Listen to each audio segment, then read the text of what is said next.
policy priorities, an estimated 13 million adults living in rental housing, nearly 1 in 5 adult renters were not caught up on their rent. And we know that this pandemic has disproportionately impacted communities of color, and housing instability is no exception.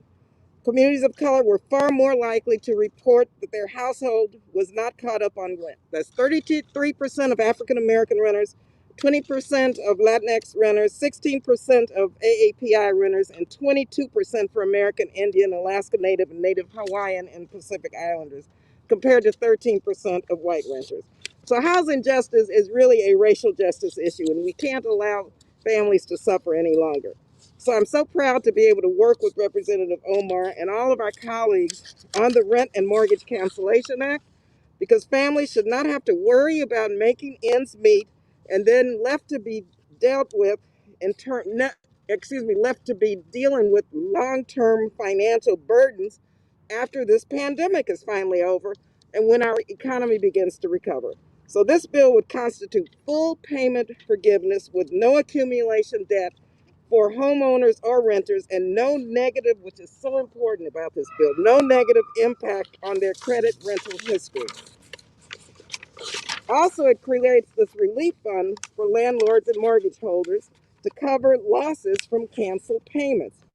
It creates an optional fund to fully finance the purchase of private rental properties by nonprofits, public housing authorities, cooperatives, community land trusts, and state and local governments in order to increase the availability of affordable housing during this downturn.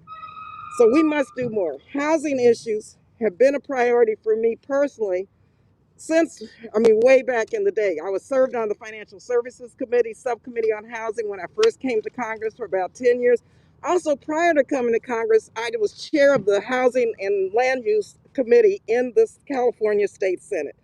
And I know that home ownership is one of the most efficient ways toward generational wealth, and that it's a right that Black and brown people have been denied for centuries.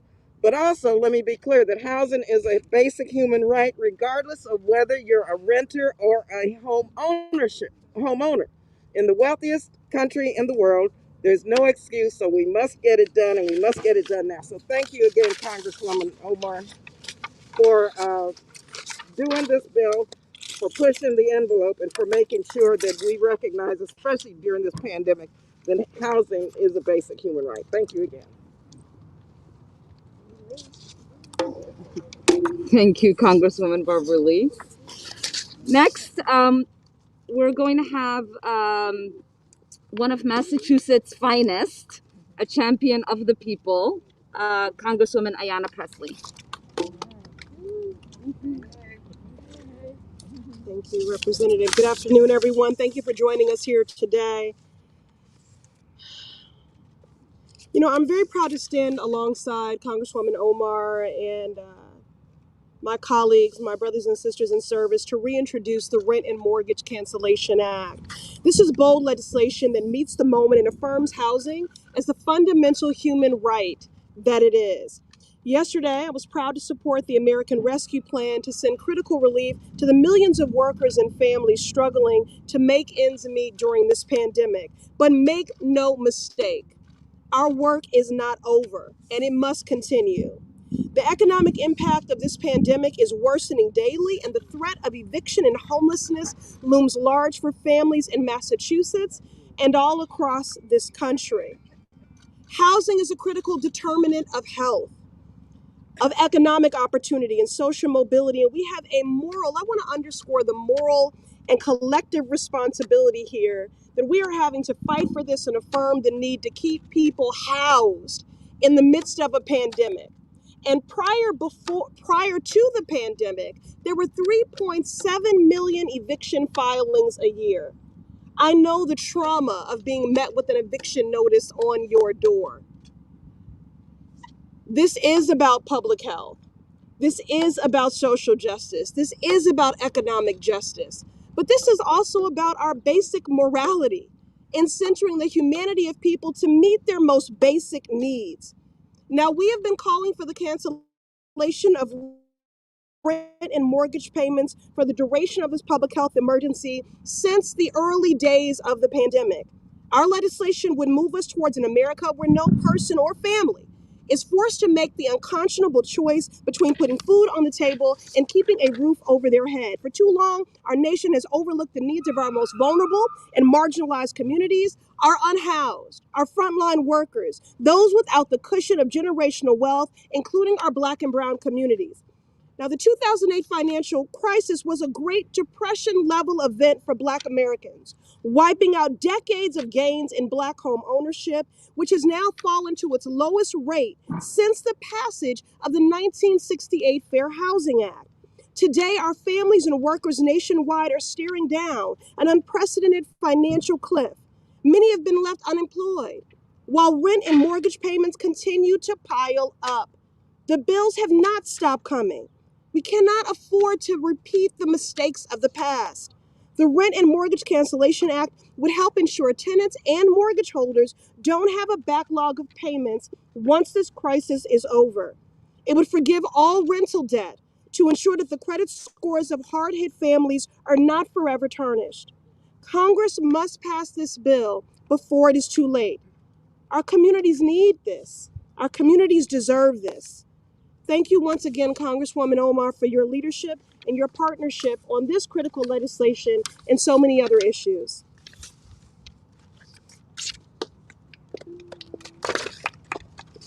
Thank you, Congresswoman Presley. Next, we have a new addition to Congress, Congresswoman Cori Bush, who, like myself, knows what it means to be housing insecure and homeless. Congresswoman Cori Bush. Oh, good afternoon, and thank you to Congresswoman Omar for this fundamental work. It's necessary to stand up, and this is a fight that we all should be a part of.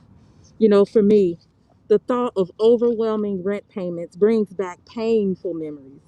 I'm standing here in Congress as someone who has been unhoused with 2 children living out of a car, only to be let down and left out by our government. I'm here in Congress to stand up for our community members who have been currently or who have been in the past unhoused. I'm here to stand up for those who have the least. We cannot take shelter for granted when over 500,000 of our neighbors are unhoused on any given night. How do we sleep when we know that many people are unhoused? This was an existential crisis of cruelty in the richest country in the world before the pandemic. The pandemic has made this situation far worse and far deadlier, with the rent and utility burdens rapidly increasing at a time when corporate profits are soaring. Corporate profits are soaring. This legislation will provide the people with the relief that they need. Today, I'm proud to stand here. I'm proud to join with Congressman Omar and my colleagues as we work on this, fighting for the basic right of shelter. We're talking about shelter for people. This is something that should not be negotiable. This is something that we should not have to have a discussion about. We are laying the groundwork for a future where housing is a fundamental right. When you come home and you walk up to your door and you have to think about, is there an eviction notice on my door?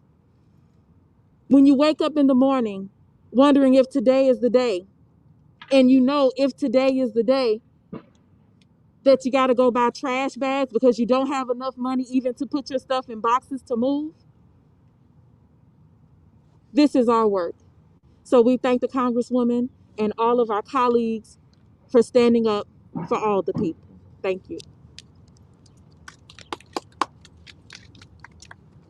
Thank you, Congresswoman Bush. Next, we have Congressman from the great state of Illinois, Chuy Garcia. Thank you.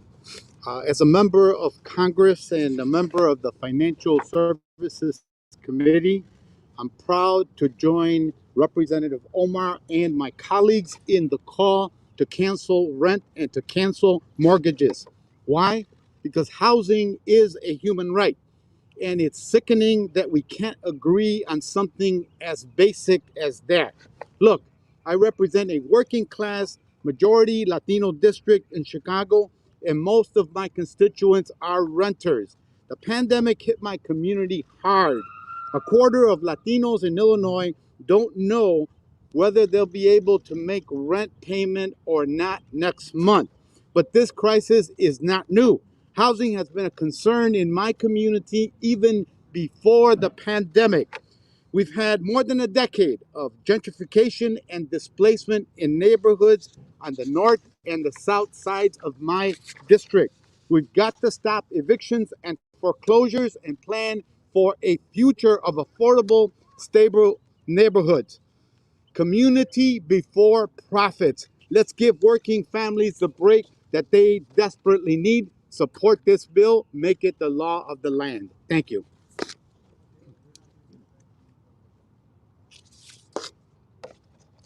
Thank you, Congressman Garcia. Um,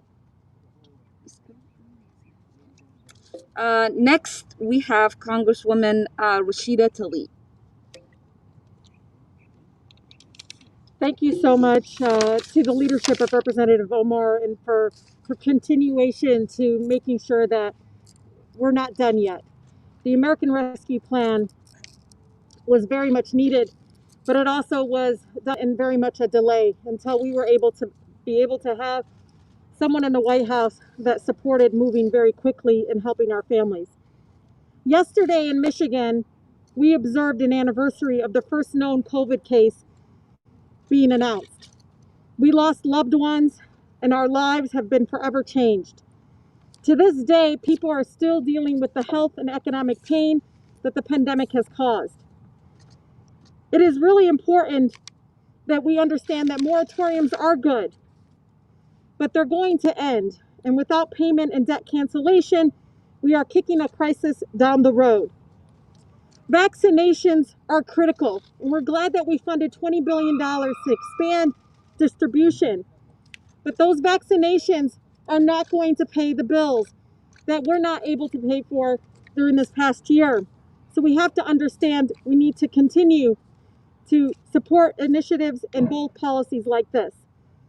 I'm proud to stand here in support of a very important legislation. And as somebody that represents the third poorest congressional district in the country that has been directly harmed from this pandemic, we were already in survivor mode prior to it, and now it's gotten much worse. As I push for shots in the arms, I'm also asking the administration, the leadership of the House and the Senate to understand we also need bold economic crisis to address the bold, to support bold economic initiatives like this to help our families in need. Thank you so much. And again, thank you so much to Representative Omar for continued leadership on this issue. Thank you, Congresswoman Tlaib. Next, we have Representative Mark Buchan. Thank you very much, Representative Omar, not just for introducing this important legislation about something as vital as shelter, but for having an outdoor press conference on a day that's neither in the chilly 30s or the humid 90s, but the perfect 70s. I hope the same good fortune happens to your bill. Yesterday, the House passed a crucial relief package that puts money in people's pockets, expands vaccine distribution, gives schools the resources they need, and helps workers and small businesses survive. But just like yesterday's bill doesn't solve every problem Americans are facing, our work is far from over. Over 11 million families, nearly 10% of all U.S. households, are at risk of eviction and foreclosure, with rates highest among Black and Latinx households. More homeowners are behind on their mortgages now than at any time in over a decade. For most people, providing for food and shelter are their most basic needs, and no one should have to sacrifice either. This legislation ensures that working families won't have to choose between putting food on their table. And I'm proud to co-sponsor Representative Omar's bill to prevent millions of family must continue. Conclude with Congressman Gomez. Thank you, Congresswoman Omar, for your continued visionary leadership. You know, our nation is riddled with economic inequality. And our district, if it were a nation, would have in the world, quite frankly. There are pockets of my district where the poverty rate is as high as 30%. And even prior to the pandemic, 50% of those who live in my district were rent burdened, and 30% were severely rent burdened, which means they paid 50% of their salary toward rent. And this bill is important to me on a personal level because throughout this pandemic, during the pandemic, I had to, ask for forgiveness from my rent during this time. And I had to push it back to the end of my mortgage. And at the end of my mortgage, that bill is going to come due. And who knows if I will be able to afford it at that time. In my district represents Westchester County, New York. And Yonkers, New York is a part of Westchester County. And 50% of the homeless population in Westchester County resides in Yonkers. So this is an up close and personal situation for me and for our district. And it's finally the time for us to center those who are most vulnerable in our society, center those housing insecure, and make sure we give them a leg up and provide them the support that they need. And canceling rent and mortgage will do just that and allow them to invest in themselves and in their families in a way that they've never been able to do before. Housing is health care. Housing is a human right. It should not be a commodity. And I am proud to support Congresswoman Ilhan Omar and this bill. Thank you. Thank you, Congressman Bowen. Oh, I already. First, let me thank Congresswoman Omar for reintroducing this bill. Um, I actually just signed on for this introduction. I became a co-sponsor this year. I was supporting, and I do support what we did in the American Rescue Plan, which was a big deal. We got another $25 billion for rent relief, $5 billion for dealing with individuals who are currently experiencing homelessness, and then we even got, I think it was about $30 billion in the December appropriations package for rent relief. Huge deal. I represent LA, and I have one of the largest homeless populations anywhere in the country. And we have people struggling, and we have people suffering. And if we don't do something that's bold, it's going to be even more people to come. Right now, it's projected that homeless individuals living on the streets of LA County will increase 89% in the next 4 years. Right? And there also means that people are going to be struggling to stay in their apartments and their homes. So what we're trying to say is that this is a national crisis that needs a national response. And if you think it's just limited to the big cities, people are wrong. Sherrod Brown just recently said that the housing costs, the cost of buying a home in Ohio are going up too much.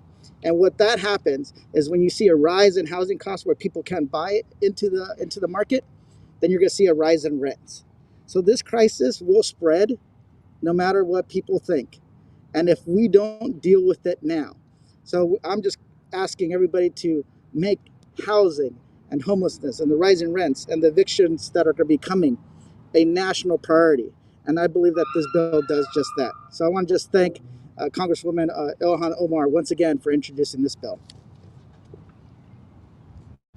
Well, thank you all for joining us. You know, usually this place is the people's house, and we have press conferences with people's voices included. But because of the predicaments that we have at the moment, we don't have those, and so we will submit written testimonies of the people who would have joined us for this press conference, who are directly being impacted by the housing crisis that we are faced with right now. That concludes our press conference. We can take one or two questions. Are you guys okay? I'll ask something. How do you get moderates to like agree with this or to sign on to something like that? Yeah, I think it's important, right? Like to make sure that this isn't seen as a progressive bill. This is a bill that we consider to be the people's bill. It came out of the rent strikes that were happening throughout our country as the pandemic hit. People were formulating ideas of it would take for us to address this crisis. People understand that currently we have 12 million people in our country that ultimately have about an average of $6,000 in back rent. People know that the rental assistance that we are providing through, the congressional legislation that we've done during COVID, the work that is trickling down in our state houses and municipalities, it's not going to address the crisis. It's nibbling at the edges of the problem that we have. We are ultimately going to have a real housing collapse. And so, we're going to continue to have conversations with our colleagues and make sure they understand the gravity of the housing crisis that exists and hopefully get them on board in pushing for this legislation. Was this an effort you tried to get in the last COVID package? And I'm curious what roadblocks you came across. It was not. We've just introduced it today.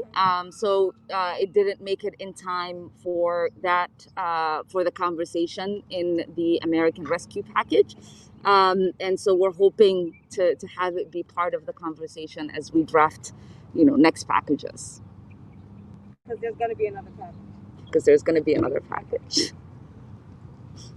What's the feeling among progressives? Is there any kind of sense of frustration after seeing this battle between the moderates and the Republicans in the Senate stripping away some of the progressive priorities in the first bill that was passed? What does that spell for issues like immigration and gun control and some of the issues that Yeah, I think it's somewhat overblown, to be honest with you. A good example, how do you get moderates involved in this issue, is that when they start realizing that it's going to have an impact not only on the renters, but also on the people who own those properties, right? The small landlords that use that income to start businesses. And when one of the things they do in order to refinance, one of the main questions they ask is, did your tenants miss any payments? That will start increasing the interest rates that they get on their mortgages, on their loans, and it's going to have a ripple effect through the economy. And when they start seeing that, you bring them in more. Additionally, sometimes progressive ideas sound radical at first,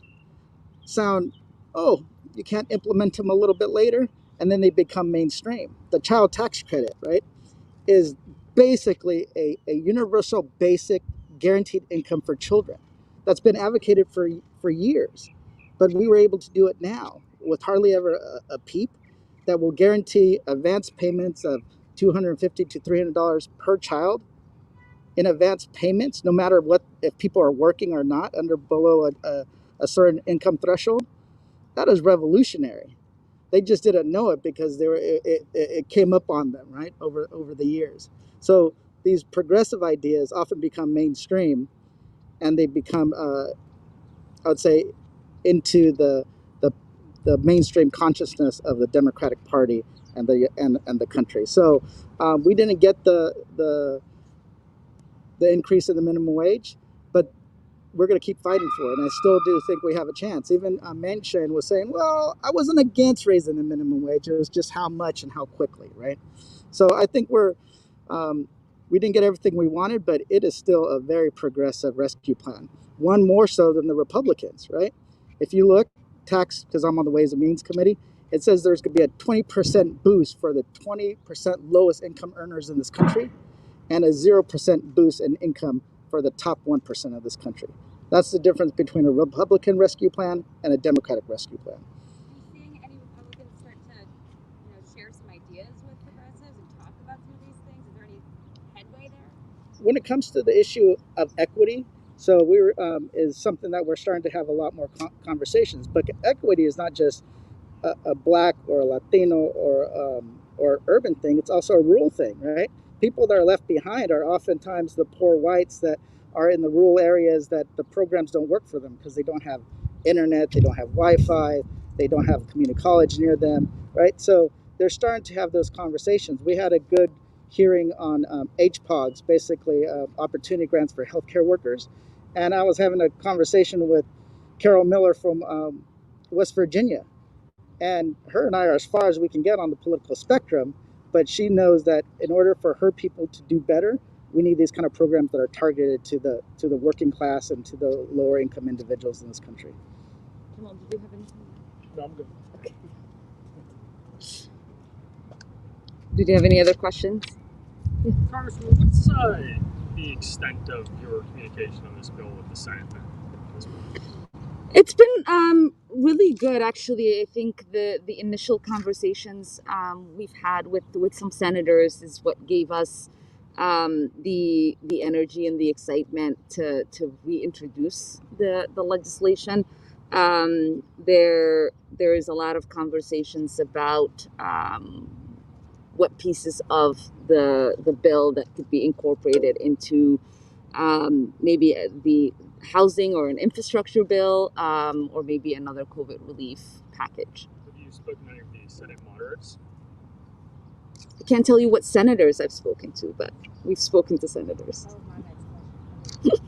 What's the conversation been like with the White House? You know that the White House has done a decent amount of reaching out to Republicans and some moderates to try to get these bills through, but are progressives having conversations with the White House? We have, and I think to Congressman Gomez's earlier point, the package that arrived in the House was as progressive as it could be because of the conversations the progressives were having with the White House to say, this is, a package that we will accept. This is a package that you can have our votes on and our support. We will, have your back on it. If you send anything less, then it might not work out. And I think that early signal and those early conversations is the reason that we send one of the most progressive pieces of legislation to the Senate. And it still remains to be one of the most progressive pieces of legislation. And, I think the things that were taken out or we lost are minimal to what was gained by the Senate moderates and Republicans who were opposed to it. So ultimately, I think, there will be a recognition that the policies that we are advocating for are not about being progressive, moderate, or Republican. It's about what the people of this country need and what they have been advocating for. This package enjoys 70 plus approval with the American people. Nearly 60% of Republicans outside of the Capitol support it. Nearly 90% of Democrats outside of the Capitol support it. And I think that's the conversation that we need to continue to have, is to remind people that the center you're looking for is not the center of where the Washington elites and the Beltway is where the center of America is. And the center of America seems to be very progressive in the policies that they want implemented by this president. So thank you all. Thank you.